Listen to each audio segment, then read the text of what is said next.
مرحبا وأهلا وسهلا فيكم بدرس جديد على قناة سيلينجو. بدرسنا اليوم رح نكفي بالجزء الثاني من درس السبب والنتيجة la cause et la conséquence. بالدرس الماضي رح أحطلكم إذا ما كنتوا حضرانين ورابطه بصندوق الوصف حكينا فيه عن la cause والتعبير اللي بنستخدمه لحتى نعبر عن سبب ما. أما بهذا الدرس رح نحكي بالتفصيل عن الكونسيكونس اللي هي النتيجة والتعابير اللي بنستخدمها لنصيغ النتيجة. احنا بالجزء الأول من درس النتيجة والسبب حكينا عن السبب بشكل منفصل تماما وأخذنا كل التعابير اللي بنستخدمها لنعبر عن السبب.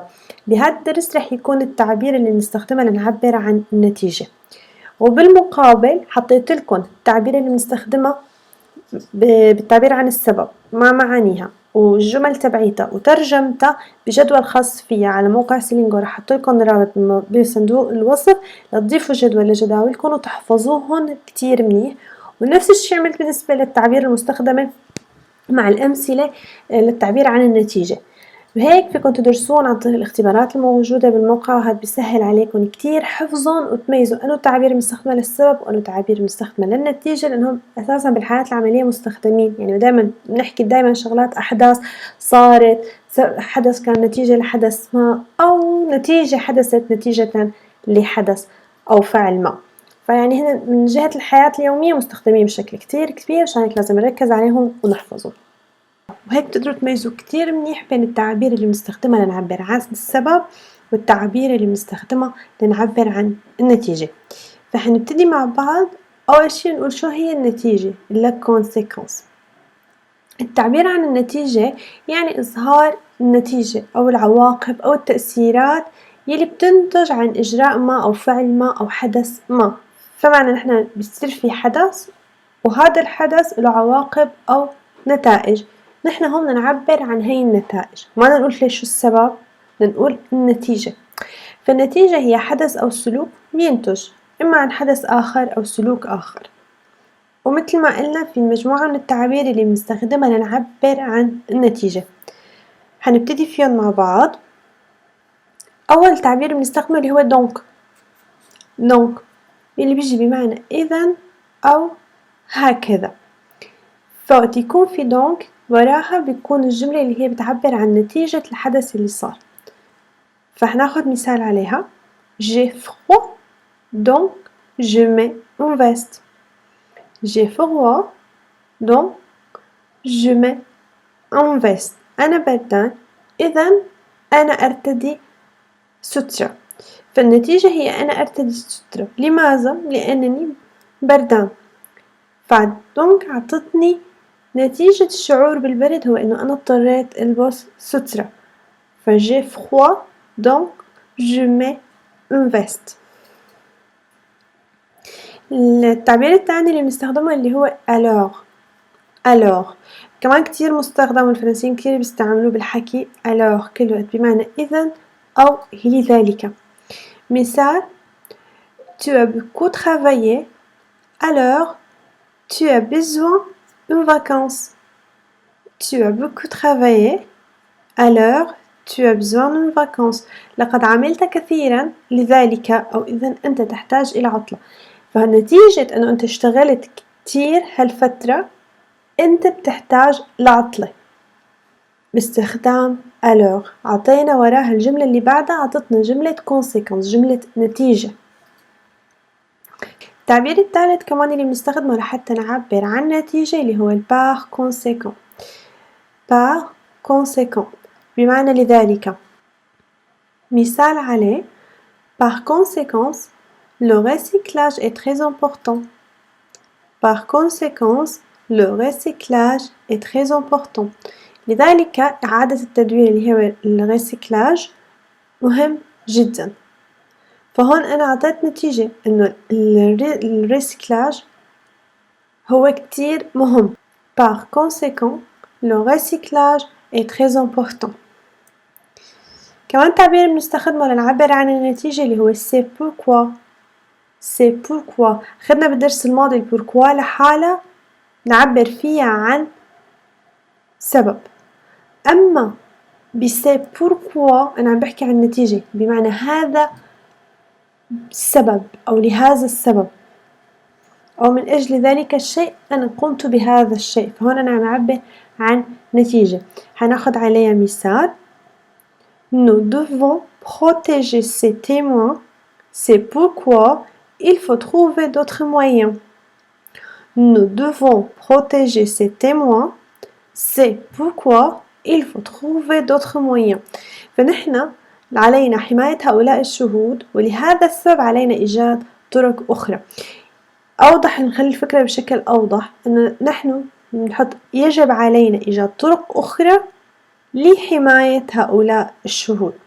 فهيك بيجي معناتها فنو devons protéger ces témoins، témoins اللي هن الشهود، c'est pourquoi il faut trouver d'autres moyens.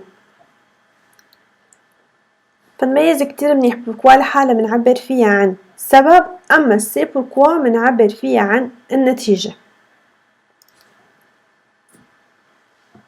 التعبير الخامس اللي بنستخدمه لنعبر فيه عن الconséquence هو du coup بمعنى من ثم أو إذا لذلك. مثال عليه: J'ai pas rattrapé le bus, du coup j'étais en retard. J'ai pas rattrapé le bus, du coup j'étais en retard. أنا لم ألحق بالحافلة، يعني بمعنى لم أركب الحافلة، لم أخذ الحافلة، من ثم أو إذا لذلك تأخرت. فالنتيجة هو هون أنا تأخرت. ليش تأخرت؟ لأنه أنا لم ألحق بالباص. فجي pas rattrapé le bus, du coup j'étais en retard. فبعد du coup تعبر عن النتيجة اللي هو أنا حاليا متأخر. التعبير اللي كمان بدنا نستخدمه للتعبير عن la conséquence أو النتيجة هو de sorte que بمعنى بحيث. مثال عليه: Il a perdu son sac de sorte qu'elle ne puisse plus le retrouver. Elle a perdu son sac de sorte qu'elle ne puisse plus le retrouver. هي فقدت حقيبتها بحيث أنها لم تعد قادرة على العثور عليها. يعني النتيجة اللي صارت عنا أنه هي ما عاد قدرت تلاقي حقيبتها. ليش؟ لأنه ضيعتها. فهي الفكرة، أنه هون نحن عبرنا عن النتيجة بورد de sorte que elle ne puisse plus le retrouver. عبرت عن النتيجة واللي هي أنه بعد الفقدان لم تعد تجدها. تعبير كمان اللي بنستخدمه لنعبر عن الconséquence si bien que كمان بمعنى هكذا أو لذلك. Il y avait des problèmes techniques si bien que nous n'avons pas pu continuer les démarches. Il y avait des problèmes techniques si bien que nous n'avons pas pu continuer les démarches. كان هناك مشاكل فنية لذلك لا يمكننا أو لم يعد يمكننا متابعة الإجراءات الديمارش اللي ممكن تكون إجراءات ديمارش أدمنستراتيف، إجراءات إدارية فرض.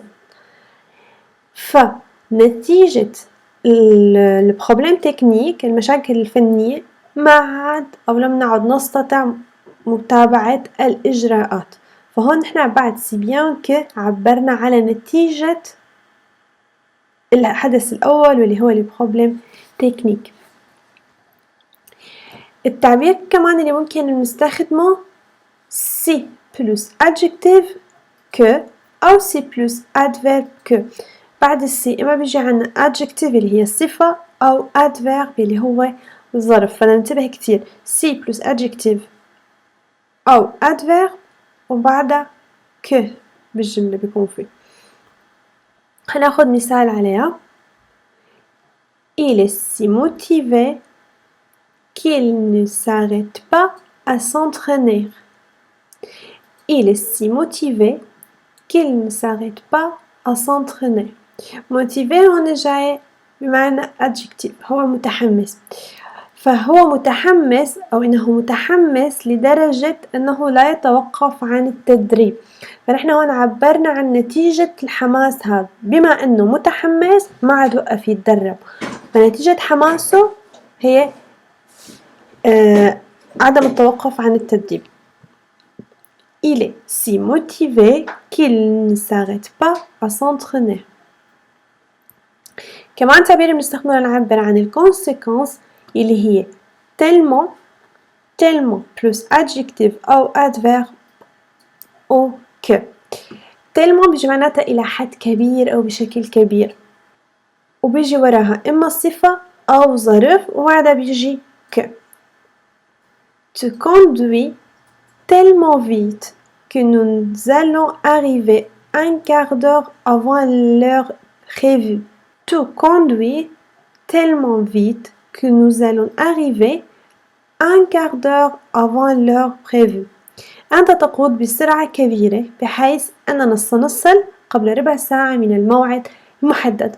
فنتيجة قيادتك اللي هي بسرعة كبيرة tellement vite أو بشكل كبير أو بسرعة كبيرة، فهنا vite adverb. بعدين حطينا que وكفينا عبرنا عن النتيجة اللي هو إنه نحن رح نوصل قبل ربع ساعة من الموعد المحدد. التعبير العاشر اللي ممكن نستخدمه لحتى نعبر عن الكونسيكونس هو à tel point que. à tel point que بمعنى لدرجة.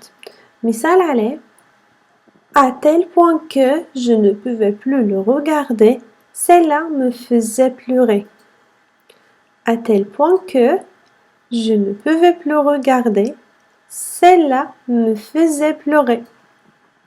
لدرجة أنني لم أستطع مشاهدته بعد الآن، هذا جعلني أبكي. نفرض نحن نشوف فيلم خلاني أبكي كتير لدرجة أني لم أعد أستطع مشاهدته. فاستخدمنا à tel point que لنعبر على نتيجة. كمان عنا au point que، فرق بيناتهم au point que كمان بمعنى لدرجة أو إلى حد. مثال ils l'ont battu au point qu'il a perdu sa connaissance. Ils l'ont battu au point qu'il a perdu sa connaissance. Ils l'ont battu ضربوه لدرجة أو إلى حد أنه فقد وعيه. فهون احنا عبرنا عن نتيجة الضرب اللي ضربوه إياه هو فقد وعيه. Ils l'ont battu au point qu'il a perdu sa connaissance. تعبير كمان نستخدمه نعبر عن النتيجة un tel plus nom que.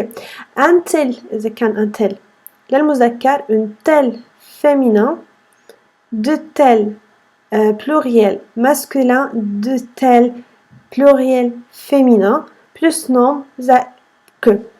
nom و que. مثل بمعنى مثل نستخدم معنى اسم نوم إجباري بعد الأنتل في نوم و que. فكتير ندير بالنا وقت نكون إنه مثلا وراها الكلمة إما adverb أو adjective أو بيكون بيجي وراها نوم، فأكيد ما فينا نحط وراها verb. مثال il y avait un tel problème que les rues étaient bloquées. il y avait un tel problème que les rues étaient bloquées. كان هناك مثل هذه المشكلة حيث أنه تم إغلاق الشوارع. un tel هون problème هي masculin مذكر ومفرد، فمش هيك استخدمنا un tel. أما إذا كانت الكلمة مؤنث حنستخدم لا une telle، إذا كانت جمع مذكر de tel، وإذا كانت جمع مؤنث de tel WLES. فننتبه عليها منيح ودائما بيجي ورا un tel nom. il y avait un tel problème que les rues étaient bloquées. فنتيجة هاي البروبلم بعد الكو حطينا النتيجة les rues étaient bloquées، فالشوارع كانت مغلقة. تعبير كمان نستخدمه لحتى نعبر عن النتيجة il suffit de pour que plus subjonctif، بمعنى هذا يكفي حتى وراها دائما نستخدم subjonctif. قلت لكم أنا حطيت اليوم كل التعابير مع معانيها والأمثلة عليها مع ترجمتها بجدول خاص فينا على موقع سيلينغو مشان تدرسون وتحفظون وتعرفوا ورا كل تعبير شو نستخدم. التعبير اللي بدها نوم وراها أو اللي بدها adjective adverb أو subjunctive أو بيجي وراها infinitive. فمشان هيك ركزوا عليهم منيح واحفظون وبصير سهل عليكم استخدامهم، وفيكم تدرسون عن طريق الاختبارات الموجودة بالموقع. هذا بيسهل عليكم دراستهم كتير وحفظهم. وما راح طول عليكم ونرجع للمثال تبعنا. il suffit de mentionner quelques exemples pour qu'ils comprennent. il suffit de mentionner quelques exemples pour qu'ils comprennent، بمعنى يكفي ذكر بعض الأمثلة حتى يفهموا أو لكي يفهموا. ف il suffit de après c'était le infinitif استخدمنا بعدها لأنه بعد الدو دايما بيجينا infinitif mentionné الفيرب مع er. Quelques exemples pour qu'ils comprennent. comprennent subjonctif. تعبير كمان بنستخدمه لحتى نعبر عن الconséquence اللي هو très pour plus infinitif. ممكن نقول très أو très de حسب معنى الجملة. بعدين عنا pour ورا البور دايما infinitif بيجي بمعنى كثير جدا لي بلس مع صيغة المصدر ورا البور. مثال عليه c'est trop loin pour aller à pied. c'est trop loin pour aller à pied. إنه بعيد جدا للذهاب مشيا على الأقدام. ف pour إجا وراها aller infinitif er. كمان تعبير بنستخدمه لحتى نعبر عن النتيجة assez pour plus infinitif بمعنى يكفي أو بما فيه الكفاية assez pour لي ويجي وراها infinitif لأنه بعد البور دايما infinitif. مثال c'est assez loin pour aller à pied. c'est assez loin pour aller à pied. إنه بعيد بما فيه الكفاية أو بما يكفي للذهاب مشيا على الأقدام. وهيك بيكون خلص درسنا لليوم. بتشكركن على المتابعة، ومثل ما قلت لكم ببداية الدرس أنا هذا الدرس لكوز إلى كونسيكونس قسمته على جزئين. درس كان فيه التعبير اللي بنستخدمه للسبب، ودرس كان فيه التعبير اللي بنستخدمه للتعبير عن النتيجة، مشان ما نضيع بيناتهم ونخربط بيناتهم. الغاية هي نعرف إيمتى نستخدم كل تعبير لنكون جملتنا نعبر فيها عن سبب أو نعبر فيها عن نتيجة. ولسهل عليكم الموضوع أكتر مثل ما قلت لكم حطيت لكم كل مجموعة من التعابير، يعني تعبير السبب بجدول خاص فيه على موقع سيلينغو، وتعبير النتيجة بجدول خاص فيه على موقع سيلينغو، تعابير مع معانيها والأمثلة اللي عليها مع ترجمتهم مشان يسهل عليكم دراستهم وحفظهم والتفريق بيناتهم. رح أحط لكم روابط الجداول بصندوق الوصف، وهيك فيكم تضيفوه على جداولكم وتدرسون وتحفظون كتير منيح مشان تقدروا تستخدموهم وتميزوا بيناتهم. إذا عجبكم الفيديو ما تنسوا تعملوا لايك سبسكرايب للقناة، تفعلوا زر الجرس، تعملوا شير للفيديو مع رفقاتكم. وإذا كان عندكم أي سؤال استفسار أو اقتراح حطوا لي إياه بالتعليقات وأنا حجاوبكم عليه. بتمنى لكم دراسة موفقة وإلى اللقاء بفيديوهات قادمة.